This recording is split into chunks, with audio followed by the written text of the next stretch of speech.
Hi guys, అందరికీ నమస్తే. మీరు ఎక్కడ చూడని పందులు ఎంతో అందంగా ఉన్నాయి. నేనే ఊహించలేదు. ఇంతకుముందు మీరు ఎక్కడైనా ఈ పందులు చూసింటే లైక్, షేర్, సబ్స్క్రైబ్ చేసుకోండి. మీ దగ్గర కూడా ఇటువంటి పందులు ఉంటే కామెంట్ పెట్టండి.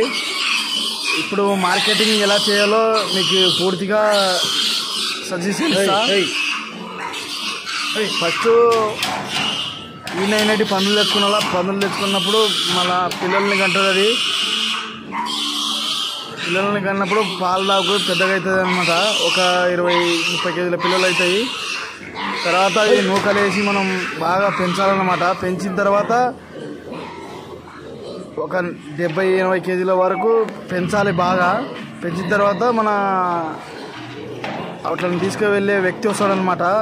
అంటే బెంగళూరు నుంచి అయినా, లేకుంటే చెన్నై నుంచి అయినా, లేకుంటే సేలం నుంచి, లేదా మద్రాస్, అదే మన మహారాష్ట్ర నుంచి, గోవా నుంచి కొందరు వ్యక్తులు వస్తారనమాట. వాళ్ళకి ఇచ్చేస్తే సరిపోతుంది. మనము బాగా సేల్ అవుతుంది అనమాట.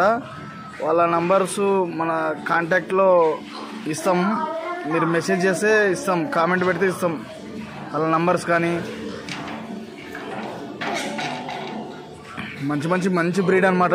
ఇలా పెంచుకుంటే ఫ్యూచర్లో ఎక్కువ లాభాలు, అధిక దిగుబడి, ఎక్కువ లాభాలు తెచ్చే పందులు.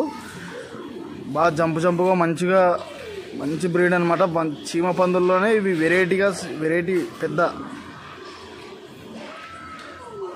చీమ పందుల్లోనే అతి పెద్ద బ్రీడ్ అనమాట. ఇది అంటే జంపు పెరగడం వలన పందు వెయిట్ ఎక్కువ వచ్చి అధిక లాభాలు తెస్తుంది మనకి. ఇంతసేపు చూసినారు కదా, లైక్, షేర్, సబ్స్క్రైబ్ చేసుకోండి బ్రో. ఎందుకంటే డిస్క్రిప్షన్లో మన నంబర్ ఉంది, కాంటాక్ట్ కావండి.